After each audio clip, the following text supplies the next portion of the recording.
mitady fitiavaovao. Zaoko efa miandry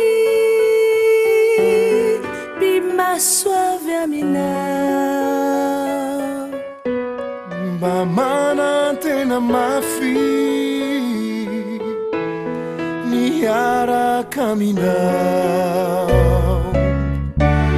Niatimo vehivavy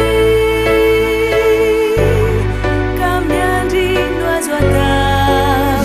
Fatafahaony zao isika tafaray fa tena ty irina mba tsy angatsika engane mba hotory.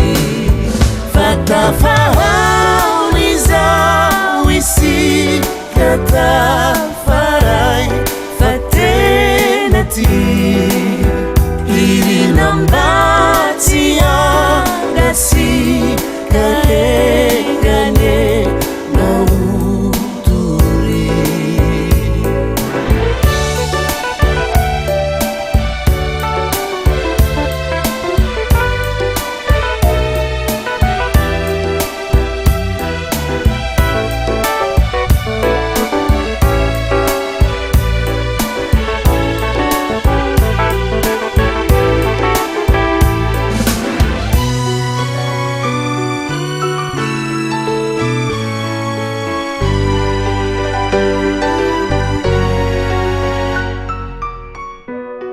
Tobe fakapanay